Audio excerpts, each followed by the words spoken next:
പരിശുദ്ധ പരമ ദിവ്യകാരുണ്യത്തിന്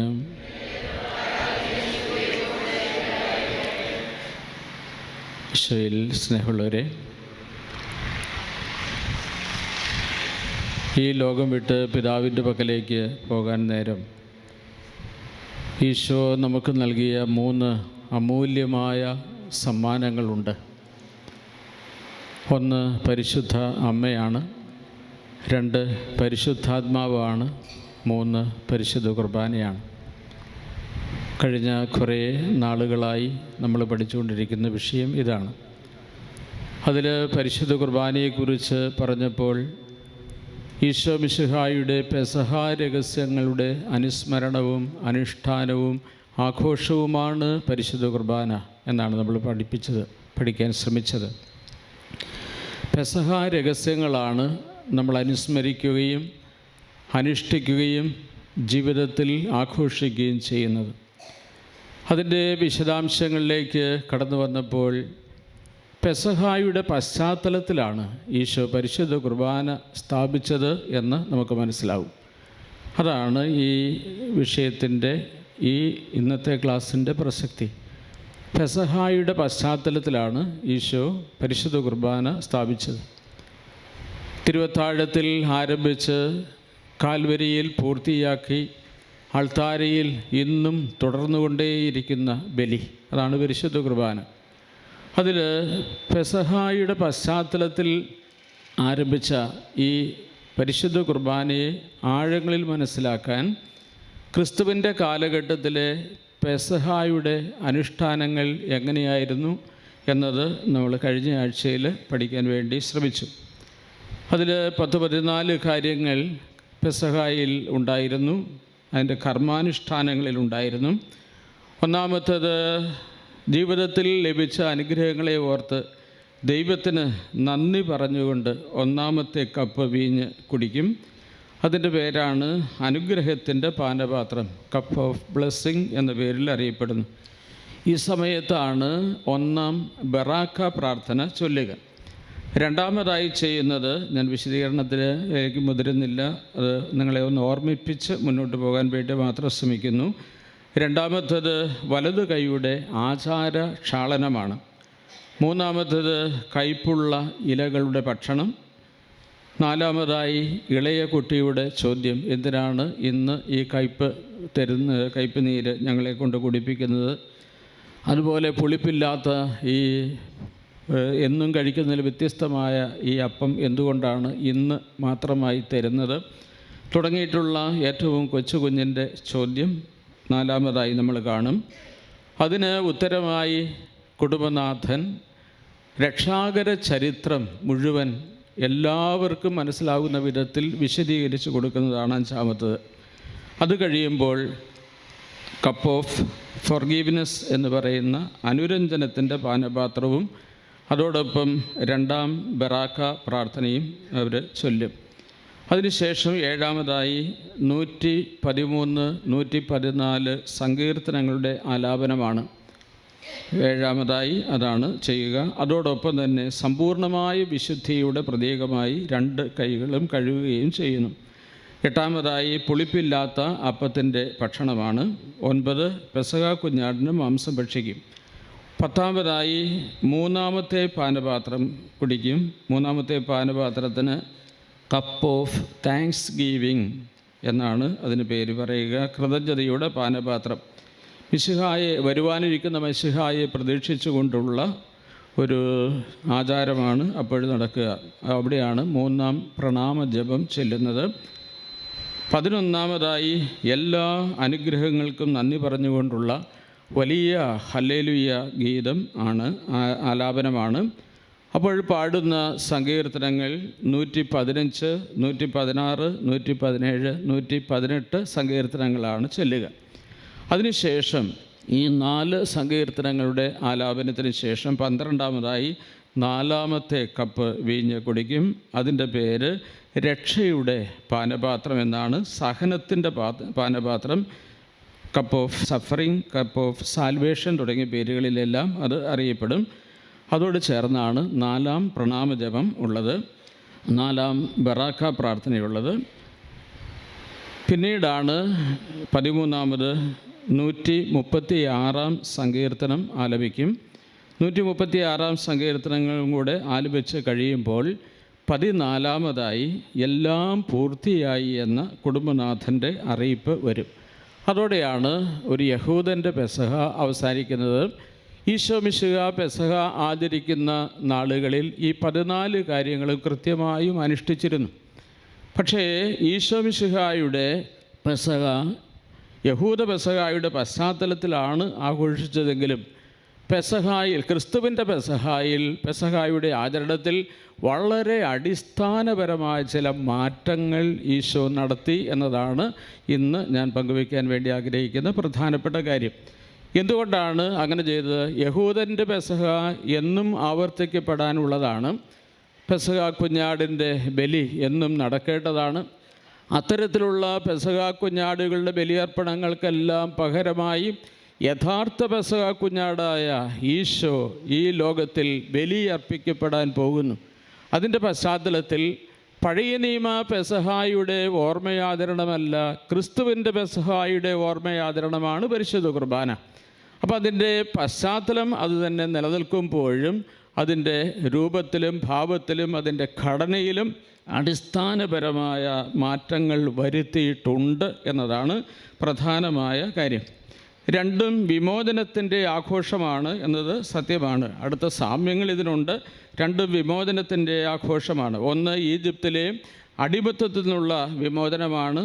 രണ്ടാമത്തത് പാപത്തിൻ്റെ അടിമത്തത്തിൽ നിന്നുള്ള വിമോചനമാണ് ഈശോയുടെ പെസഹായിൽ. രണ്ടും സംഘാതമായ ആഘോഷമാണ്. എന്ന് പറഞ്ഞാൽ ഒരു സമൂഹം ഒന്നിച്ചു ചേർന്ന് ഒറ്റയ്ക്ക് നടത്തേണ്ട കർമ്മമല്ല പെസഹായുടെ ആചരണം. പ്രത്യേകിച്ച് കുടുംബത്തിലെ അംഗങ്ങളോ ഒരു സമൂഹത്തിലെ അംഗങ്ങളോ ഒന്നു ചേർന്ന് ആഘോഷിക്കേണ്ട അനുഷ്ഠാനമാണ്, ആഘോഷമാണ്, സംഘാതമായ ആഘോഷമാണ് പെസഹ. രണ്ടിലും ആചാര അനുഷ്ഠാനങ്ങളോടുകൂടിയ ഒരാഘോഷമാണ്. അതിന് കുറേ കർമ്മങ്ങളുണ്ട്. വെറുതെ ഭക്ഷണം കഴിച്ച് കടന്നു പോവുകയല്ല, കുറേ ആചാര അനുഷ്ഠാനങ്ങൾ അതിനുണ്ട്. രണ്ടിലും പഴയ കാര്യങ്ങളെല്ലാം അനുസ്മരിക്കപ്പെടുന്നുണ്ട്. പഴയ പെസഹായിലും ക്രിസ്തുവിൻ്റെ പെസഹായിലും ഇതുപോലെ തന്നെയാണ്. അപ്പോൾ അങ്ങനെ പെസഹായുടെ പശ്ചാത്തലത്തിൽ ഈശോ തൻ്റെ പെസഹായിലേക്ക് പ്രവേശിക്കുമ്പോൾ അതിൽ വരുത്തിയ അടിസ്ഥാനപരമായ വ്യത്യാസങ്ങൾ ഏതൊക്കെയാണ് എന്ന് ഇവിടെ സൂചിപ്പിക്കാൻ വേണ്ടി ഞാൻ ആഗ്രഹിക്കുന്നു. ഒന്നാമതായി, യഹൂദ പെസഹായുടെ ലക്ഷ്യമല്ല ക്രിസ്തുവിൻ്റെ പെസഹായുടെ ലക്ഷ്യം. യഹൂദ പെസഹായുടെ ലക്ഷ്യമെന്ന് പറയുന്നത് 430 വർഷത്തെ ഈജിപ്തിൻ്റെ അടിമത്തത്തിൽ നിന്ന് ഇസ്രയേൽ ജനം സത്യദൈവത്തെ ആരാധിക്കുവാൻ വേണ്ടി ഈജിപ്തിൽ നിന്ന് വിമോചിക്കപ്പെടണം. ലക്ഷ്യം ഭൗതികമായ വിമോചനമായിരുന്നു. എന്നാൽ ഈശോയുടെ പെസഹായിൽ ഒരു ഭൗതികമായ വിമോചനത്തെക്കാൾ ഉപരിയായി അതിൻ്റെ പരമമായ ലക്ഷ്യം മനുഷ്യൻ്റെ സമഗ്രമായ വിമോചനമാണ്. ഒന്ന് ഭൗമികമായിട്ടുള്ള വിമോചനമാണെങ്കിൽ ക്രിസ്തുവിൻ്റെ പെസഹായുടെ പരമമായ ലക്ഷ്യം സമഗ്രമായ വിമോചനമാണ്. രണ്ടാമതായി വരുത്തിയ മാറ്റം 13 പേര് ചേർന്ന് നടത്തിയ ഈശോയുടെ പെസഹ ആചരണത്തിൽ 14 സീറ്റുകൾ ക്രമീകരിച്ചില്ല എന്നുള്ളതാണ്. ഞാൻ കഴിഞ്ഞതിന് മുമ്പിലത്തെ ക്ലാസ്സിൽ അത് സൂചിപ്പിച്ചിട്ടുണ്ട്. യഹൂദ പെസഹായുടെ ആചരണമാണെങ്കിൽ സീറ്റ് ക്രമീകരണം യു ഷേപ്പിലാണ് ഇടുക. അതിൽ 13 പേരാണ് അവിടെ ഭക്ഷണത്തിന് ഇരിക്കുന്നതെങ്കിൽ, പെസഹായിൽ ഇരിക്കുന്നതെങ്കിൽ, വരുവാനിരിക്കുന്ന മിശിഹായ്ക്ക് വേണ്ടി ഒരു സീറ്റ് ഏറ്റവും സെൻറ്ററിനോട് ചേർന്ന് വലതുവശത്തായി അവർ ക്രമീകരിക്കുമായിരുന്നു. എന്നാൽ ഈശോയുടെ പെസഹായിൽ 12 ശിഷ്യന്മാരും ഈശോയും ചേർന്ന് നടത്തിയ പെസഹായിൽ സാധാരണ യഹൂദ പെസഹായിൽ ചെയ്യേണ്ടതുപോലെ 14 സീറ്റ് ക്രമീകരിച്ചില്ല. പകരം 13 സീറ്റ് ക്രമീകരിച്ചുള്ളൂ. അതിൻ്റെ കാരണം എന്ന് പറയുന്നത് വരുവാനിരിക്കുന്ന മിശിഹ ഈശോ തന്നെയാണ് എന്ന് പെസഹായ്ക്കുള്ള ക്രമീകരണങ്ങൾ ചെയ്ത ശിഷ്യന്മാർക്ക് വളരെ വ്യക്തമായി അറിയാമായിരുന്നു. അപ്പം വേറൊരു മിശിഹായ്ക്ക് വേണ്ടി ഒരു സീറ്റ് ക്രമീകരിക്കേണ്ടതില്ല. ഇത് നമ്മൾ എവിടെയാണ് കാണുന്നത്? ബൈബിൾ എടുക്കുക. മത്തായിയുടെ സുവിശേഷത്തിൻ്റെ 16-ാം അധ്യായത്തിൻ്റെ 16-ാം വാക്യം. മത്തായിയുടെ സുവിശേഷം 16:16. അവിടെ നമ്മൾ വായിക്കുന്നത്, കേസറിയ ഫിലിപ്പിയിൽ വെച്ചുള്ള ശമയൻ പത്രോസിൻ്റെ വിശ്വാസ പ്രഖ്യാപന സമയത്ത് അവൻ്റെ ചങ്കിനകത്തവൻ കൊണ്ടു നടന്ന ക്രിസ്തുവിനെക്കുറിച്ചുള്ള ബോധ്യം എന്താണ് എന്ന് വിളിച്ചു പറഞ്ഞതാണ് മത്തായിയുടെ സുവിശേഷത്തിൻ്റെ 16:16. വായിക്കാമോ? ഒന്ന് എടുത്തവർ, ബൈബിൾ എടുത്തവർ വായിക്കുക. നീ ജീവനുള്ള ദൈവത്തിൻ്റെ പുത്രനായ ക്രിസ്തുവാണ്. നീ ജീവനുള്ള ദൈവത്തിൻ്റെ പുത്രനായ ക്രിസ്തുവാണ്. അപ്പോൾ മിശിഹായ്ക്ക് വേണ്ടി, ക്രിസ്തുവിന് വേണ്ടി വേറൊരു സീറ്റ് അവിടെ ഒഴിച്ചിടേണ്ടതില്ല. അതുകൊണ്ട് അവർ ചെയ്തത് 13 പേരുള്ള ഈശോയുടെ പെസഹായിൽ 13 സീറ്റ് മാത്രമേ ക്രമീകരിച്ചുള്ളൂ. അതാണ് രണ്ടാമത് വരുത്തിയ മാറ്റം. മൂന്നാമത്തെ മാറ്റം എന്ന് പറയുന്നത്, സാധാരണ യഹൂദ പെസഹായിൽ ആ സമൂഹത്തിലെ ഏറ്റവും ചെറിയവൻ, എല്ലാവിധത്തിലും ഏറ്റവും ചെറിയവനായൊരു ദാസൻ വേണം പെസഹായിൽ പങ്കെടുക്കുന്നവരുടെ പാദങ്ങൾ കഴുകുവാൻ. എന്നാൽ ഈശോയുടെ പെസഹായുടെ ആചരണ സമയത്ത് അങ്ങനെ ഒരു കാലുകഴുകൽ നടന്നില്ല. അതിന് പകരമായി ഗുരുവും നാഥനുമായ ഈശോ തന്നെ അവരുടെ ഈ പെസഹായിൽ പങ്കെടുക്കുന്ന മറ്റുള്ളവരുടെ പാദങ്ങൾ കഴുകി. അപ്പോൾ ഒറ്റ വാക്കിൽ അവർക്ക് അങ്ങനെ ഒരാളെ കണ്ടെത്താൻ കഴിയാത്തത് കൊണ്ടാണോ അതല്ല പ്രധാനപ്പെട്ട കാര്യം.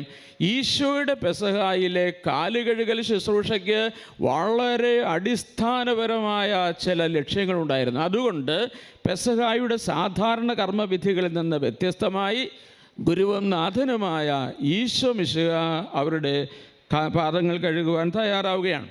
അത് മനസ്സിലാക്കണമെങ്കിൽ വളരെ ശ്രദ്ധേയമായ കാര്യം, പെസഹായിൽ, ഈശോയുടെ പെസഹായിൽ 4 കാര്യങ്ങളാണ് ഈശോ ചെയ്യാൻ വേണ്ടി ആഗ്രഹിച്ചത്. ശരിക്കും ശ്രദ്ധിക്കുക.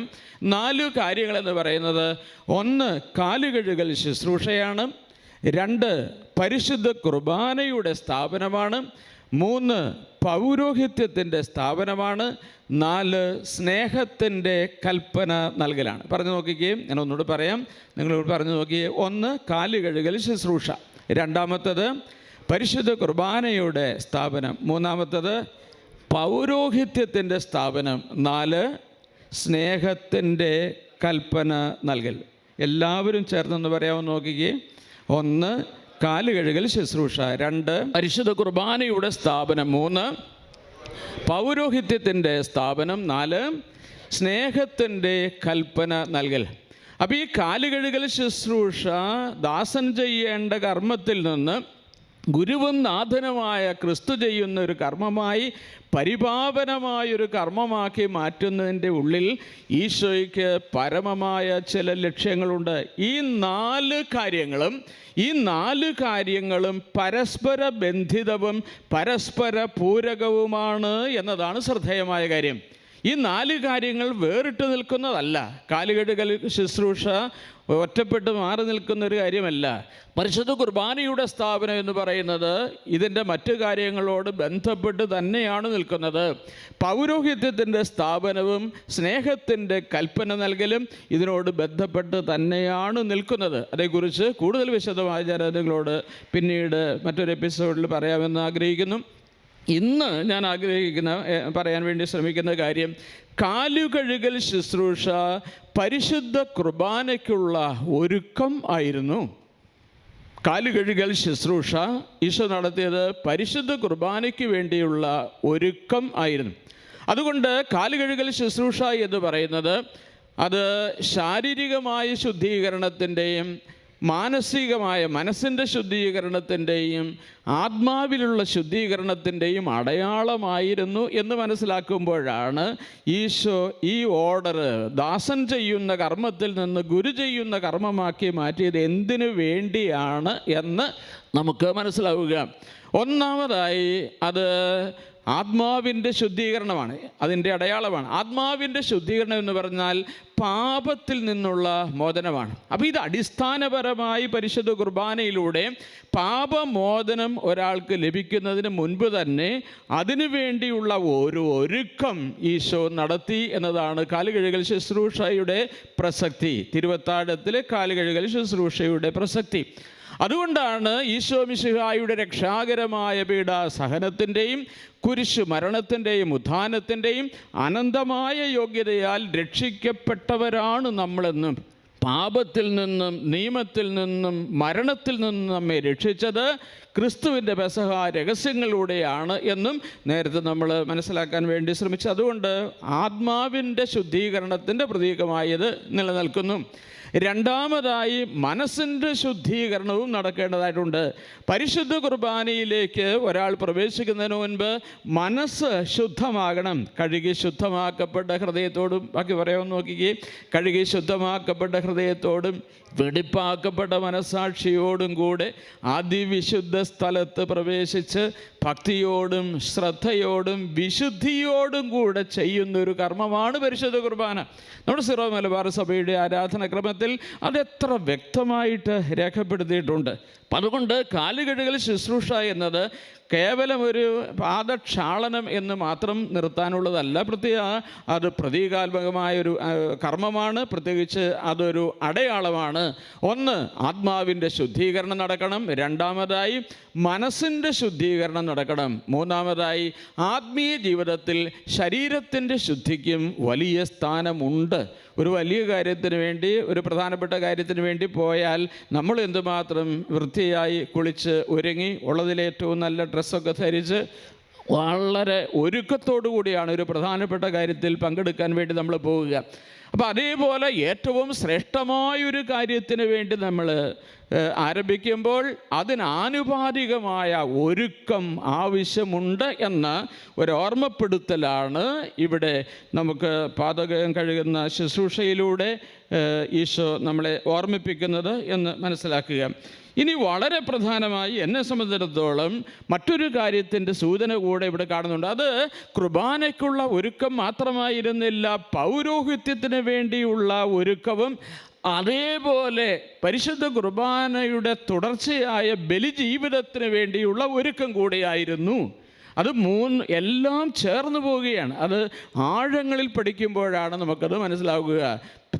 പാദം കഴുകൽ ശുശ്രൂഷ പരിശുദ്ധ കുർബാനയുമായി ബന്ധപ്പെട്ട് നിൽക്കുന്നു. അതേപോലെ തന്നെ പൗരോഹിത്യവുമായി ബന്ധപ്പെട്ട് നിൽക്കുന്നു. പഴയ നിയമത്തിൽ ബൈബിളിലുള്ളവരെ വീണ്ടും എടുക്കുക, ലേവ്യരുടെ പുസ്തകത്തിൻ്റെ 8-ാം അധ്യായം 5, 6, 7 വാക്യങ്ങൾ എടുക്കണം. ലേവ്യരുടെ പുസ്തകം, പഴയ നിയമത്തിൽ ലേവ്യരുടെ പുസ്തകം 8-ാം അധ്യായം 5, 6, 7 വാക്യങ്ങൾ. ആ വാക്യങ്ങൾ ഇങ്ങനെയാണ്. അപ്പോൾ മോശ സമൂഹത്തോട് പറഞ്ഞു, ഇങ്ങനെ ചെയ്യണമെന്നാണ് കർത്താവ് കൽപ്പിച്ചിരിക്കുന്നത്. അപ്പോൾ മോശയുടെ തോന്നലനുസരിച്ച് ചെയ്യുന്നതല്ല, കർത്താവ് കൽപ്പിച്ചതനുസരിച്ച് ചെയ്യുന്നതാണ്. എന്താണ് ചെയ്യാൻ ആവശ്യപ്പെട്ടത്? അവിടെ നമ്മൾ കാണുന്നത് കർത്താവ് ഇങ്ങനെ ചെയ്യണമെന്നാണ് കർത്താവ് കൽപ്പിച്ചിരിക്കുന്നത്. അത് വീണ്ടും നമ്മൾ കാണുകയാണ്. അനന്തരം മോശ അഹറോനെയും പുത്രന്മാരെയും മുന്നോട്ട് കൊണ്ടുവന്ന് അവരെ വെള്ളം കൊണ്ടു കഴുകി. പൗരോഹിത്യം സ്വീകരിക്കുന്നതിന് മുൻപ് എന്ന് പറഞ്ഞാൽ മഹാപുരോഹിതനായി, ഇസ്രയേലിൻ്റെ മഹാപുരോഹിതനായി അഹറോനും അഹറോൻ്റെ മക്കളും ഉയർത്തപ്പെടുന്നതിന് മുൻപ് ഒരു കഴുകി ശുദ്ധീകരിക്കുന്ന കർമ്മമുണ്ട്. ക്രിസ്തുവിൻ്റെ പൗരോഹിത്യം, നിത്യപൗരോഹിത്യം തൻ്റെ ശിഷ്യന്മാർക്ക് കൊടുക്കുന്നതിന് തൊട്ടു മുൻപായി ഇതേ കർമ്മത്തിലൂടെ ക്രിസ്തു കടന്നുപോയി എന്ന് മനസ്സിലാകുമ്പോഴാണ് തിരുവത്താഴത്തിലെ പാദം കഴുകൽ ശുശ്രൂഷയുടെ പ്രസക്തിയും മഹത്വവും നമ്മൾ മനസ്സിലാകുന്നത്. അപ്പോൾ അഹ്റോനെയും പുത്രന്മാരെയും മോശ കൊണ്ടുവന്ന് മുന്നോട്ട് കയറ്റി നിർത്തി അവരെ വെള്ളം കൊണ്ട് കഴുകി. വീണ്ടും നമ്മൾ വായിക്കുകയാണ്, അഹ്റോനെ കുപ്പായമണിയിച്ച് അരപ്പട്ട കെട്ടി മേലങ്കി ധരിപ്പിച്ചു. അപ്പോൾ പൗരോഹിത്യ വസ്ത്രങ്ങൾ അവനെ കൊണ്ട് ധരിപ്പിക്കുകയാണ്. പിന്നീടാണ് അഭിഷേക കർമ്മം നടക്കുന്നത് എന്ന് നമുക്കറിയാം. ഈശോ തൻ്റെ ശിഷ്യന്മാർക്ക് പൗരോഹിത്യം നൽകുന്നതിന് മുൻപായി പൗരോഹിത്യം സ്വീകരിക്കുവാൻ അവരെ ഒരുക്കിയ കർമ്മമായിരുന്നു പാദം കഴുകൽ ശുശ്രൂഷ എന്നാണ് ഞാനിവിടെ സൂചിപ്പിക്കാൻ വേണ്ടി ശ്രമിക്കുക. ഇത് പൗരോഹിത്യത്തോടും പരിശുദ്ധ കുർബാനയോടും മാത്രമല്ല, സ്നേഹത്തിൻ്റെ കൽപ്പനയുമായും ബന്ധപ്പെട്ട് നിൽക്കുന്നു. സ്നേഹത്തിൻ്റെ കൽപ്പന എന്ന് പറയുന്നത് ഞാൻ നിങ്ങളെ സ്നേഹിച്ചതുപോലെ, ബാക്കി പറഞ്ഞ്, ഞാൻ നിങ്ങളെ സ്നേഹിച്ചതുപോലെ നിങ്ങളും പരസ്പരം സ്നേഹിക്കണം. ഈശോ എങ്ങനെയാണ് നമ്മെ സ്നേഹിച്ചത്? ഈശോ തൻ്റെ ജീവൻ നമുക്ക് നൽകിക്കൊണ്ടാണ്. അപ്പോൾ ഈശോ പറയുന്ന സ്നേഹത്തിൻ്റെ കൽപ്പനയുടെ പൂർത്തീകരണം നമ്മുടെ ജീവനെപ്പോലും നൽകുന്ന സ്നേഹമാണ്. ജീവനെപ്പോലും നൽകുന്ന ഒരു കാര്യത്തിലേക്ക്, ഒരു കർമ്മം, ഒരു പ്രവൃത്തി നാം ചെയ്യണമെങ്കിൽ എപ്പോഴും അത്രയും നമ്മൾ ശുദ്ധമായിരിക്കണം. എങ്കിലേ ഈ പ്രവൃത്തി തുടരാനായിട്ട് കഴിയൂ. മാലിന്യമുള്ള ഒരു മനസ്സിന് ജീവൻ അവരന് വേണ്ടി ബോധപൂർവം കൊടുക്കാനാവില്ല. അതുകൊണ്ടാണ് പെസഹായിലെ ഈ കാലുകഴുകൽ ശുശ്രൂഷ പരിശുദ്ധ കുർബാനയോട് ഏറ്റവും അടുത്ത് നിൽക്കുന്നു. പൗരോഹിത്യം സ്വീകരിക്കുന്നതിന് വേണ്ടിയുള്ള ഒരുക്കമായി അത് മാറുന്നു. സ്നേഹത്തിൻ്റെ കൽപ്പനയുടെ പൂർത്തീകരണവും ഇതോട് ബന്ധപ്പെട്ട് നിൽക്കുന്നു എന്നതാണ് പ്രധാനപ്പെട്ട കാര്യം. ഇതാണ് ഈശോ തൻ്റെ പെസഹായിൽ വരുത്തിയ മാറ്റം. ദാസൻ ചെയ്യേണ്ടത് ഗുരു തന്നെ ചെയ്തു. അതാണ് പെസഹായിൽ ഈശോ വരുത്തിയ മൂന്നാമത്തെ വ്യത്യാസം. നാലാമതായി, പെസഹായിലെ ഏറ്റവും പ്രധാനപ്പെട്ട കാര്യമായിരുന്നു പെസഹ കുഞ്ഞാടിൻ്റെ മാംസം ചുട്ട് ഭക്ഷിക്കുക എന്നുള്ളത്. എന്നാൽ പെസഹായിൽ, ഈശോയുടെ പെസഹായിൽ പെസഹ കുഞ്ഞാടിൻ്റെ ചുട്ടെടുത്ത മാംസം ഭക്ഷിക്കുക എന്ന അവിഭാജ്യമായ ഘടകത്തെക്കുറിച്ച് യാതൊരു പരാമർശവും ക്രിസ്തുവിൻ്റെ പെസഹായുടെ വിവരണത്തിലില്ല. അത് നമ്മൾ അത്ഭുതപ്പെടുത്തും. ആ ഒരു കർമാനുഷ്ഠാനമില്ലാതെ, പെസഹ കുഞ്ഞാടിൻ്റെ മാംസം ഭക്ഷിക്കാതെ എങ്ങനെ പെസഹ പൂർത്തിയാക്കാൻ പറ്റും? അതേക്കുറിച്ച് പെസഹായുടെ കർമ്മവിധികൾ 4 സുവിശേഷകന്മാരും രേഖപ്പെടുത്തുന്നിടത്ത് അങ്ങനെ ഒരു കാര്യത്തെക്കുറിച്ച് പറഞ്ഞിട്ട് പോലുമില്ല. എന്തുകൊണ്ടാണ് അങ്ങനെ അതേക്കുറിച്ച് പറയാതിരുന്നത് എന്നത് മനസ്സിലാക്കണമെങ്കിൽ, പ്രിയപ്പെട്ടവരെ, ഈശോയുടെ പെസഹ നടക്കുന്ന സമയത്ത്, വ്യാഴാഴ്ച വൈകുന്നേരം 6 മണി മുതൽ ആരംഭിച്ച് നടക്കുന്ന ആ പെസഹ നടക്കുന്ന സമയത്ത് പെസഹ കുഞ്ഞാടുകളെ ജെറുസലേം ദേവാലയത്തിൽ ബലി ചെയ്യാൻ തുടങ്ങിയില്ലായിരുന്നു എന്നതാണ് ഈ പെസഹ കുഞ്ഞാടിൻ്റെ മാംസം ഈ ക്രിസ്തുവിൻ്റെ പെസഹായുടെ ആഘോഷത്തിൽ അതിൽ രേഖപ്പെടുത്താതെ പോയത്. അങ്ങനെയൊന്നും നടന്നിട്ടില്ല. അത് അടിസ്ഥാനപരമായ വ്യത്യാസമാണ്. കാരണം, ശരിക്കും ശ്രദ്ധിക്കുക, കാരണം എപ്പോഴാണ് ജെറുസലേം ദേവാലയത്തിൽ പെസഹ കുഞ്ഞാടുകളെ ബലി കഴിച്ച് തുടങ്ങുക?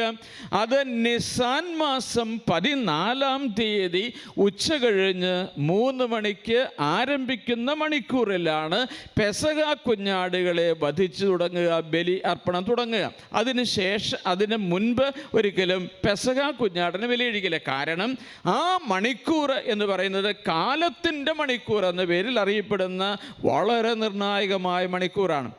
ക്രിസ്തുവിൻ്റെ കാലഘട്ടത്തിൽ 2 ലക്ഷത്തിലധികം പെസഹ കുഞ്ഞാടുകളെ പെസഹായ്ക്ക് ബലി കഴിക്കുന്നുണ്ടായിരുന്നു എന്ന് യഹൂദ ചരിത്രകാരന്മാർ രേഖപ്പെടുത്തുന്നു. അപ്പോൾ ഇത്രയും കുഞ്ഞാടുകളെ ബലി കഴിച്ച് തുടങ്ങുന്നത് നിസാൻ മാസം 14-ാം തീയതി ഉച്ച കഴിഞ്ഞ് 3 മണിക്ക് ആരംഭിക്കുന്ന മണിക്കൂറാണ്. ക്രിസ്തുവിൻ്റെ പെസഹ ശകീറൂട്ടിശാലയിൽ ആചരിക്കുന്നത് ഇതിനു മുൻപാണ്, തലേ ദിവസമാണ്.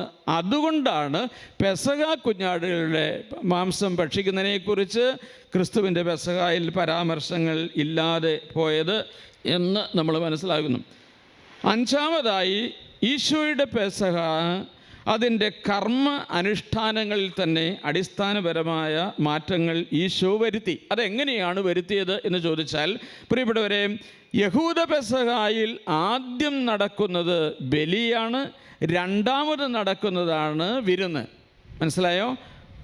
ഒന്നാമത് നടക്കുന്ന കർമ്മം യഹൂദ പെസഹായിൽ ആദ്യം നടക്കുന്നത് ബലിയാണ്. അതിനുശേഷമാണ് ബലി കഴിച്ച കുഞ്ഞാടിൻ്റെ മാംസം ഭക്ഷിക്കുക. ബലി കഴിക്കാതെ കുഞ്ഞാടിൻ്റെ മാംസം ഭക്ഷിക്കാനാവില്ല. അതുകൊണ്ട് യഹൂദ പെസഹായിൽ നൂറ്റാണ്ടുകളായി നിലനിന്നിരുന്ന ക്രമം എന്ന് പറയുന്നത് ആദ്യം ബലി നടക്കണം. ആ ബലി നടക്കുന്ന സമയമാണ് ഞാൻ സൂചിപ്പിച്ചത്, 14-ാം തീയതി, നിസാൻ മാസം 14-ാം തീയതി ഉച്ച കഴിഞ്ഞ് 3 മണി, അപ്പോഴാണ് തുടങ്ങുക. അതിനുശേഷമാണ് കുഞ്ഞാടിൻ്റെ മാംസം ഭവനത്തിലോ അല്ലെങ്കിൽ സൗകര്യപ്രദമായ മറ്റു സ്ഥലങ്ങളിലോ വെച്ച് അത് ആചാരാനുഷ്ഠാനങ്ങളോടുകൂടെ ഭക്ഷിക്കുക. അതുകൊണ്ട് യഹൂദ പെസഹായിൽ ആദ്യം നടക്കുന്നത് ബലിയാണ്, രണ്ടാമത് നടക്കുന്നത് വിരുന്നാണ്. ബലി പൂർത്തിയാകുന്നത് എപ്പോഴാണ്? യഹൂദ പെസഹായിൽ ബലി പൂർത്തിയാകുന്നത് കുഞ്ഞാടിൻ്റെ ഭക്ഷണം, ശരീരം, മാംസം ഭക്ഷിക്കുമ്പോഴാണ്. ബലി ആയത്, ശരിക്കും ശ്രദ്ധിച്ച്, ബലി ആയത് വിരുന്ന് ആകാൻ വേണ്ടിയാണ്. ബലിയായത്, ബലി നടന്നത് വിരുന്ന് ആകാൻ വേണ്ടിയാണ്. ബലി പൂർത്തിയാകുന്നത് വിരുന്ന് ആദരിച്ചുകൊണ്ടാണ്. അതുവരെ ബലി പൂർത്തിയാകുന്നില്ല. കാരണം ഏത് ലക്ഷ്യത്തിന് വേണ്ടിയാണോ പെസഹ കുഞ്ഞാടുകൾ കൊല്ലപ്പെട്ടത്, അത് പെസഹ വിരുന്നിന് വേണ്ടിയിട്ടുള്ളതാണ്. അത് പൂർത്തിയാകുമ്പോഴാണ് യഹൂദ പെസഹ പൂർത്തീകരിക്കുക. അതുകൊണ്ടാണ് ഞാൻ സൂചിപ്പിക്കുന്നത്, ബലി ആയത് വിരുന്ന് ആകാൻ വേണ്ടിയാണ്. എന്നാൽ ഈശോയുടെ പെസഹായിൽ ഈശോ ഓർഡർ നേരെ മാറ്റി.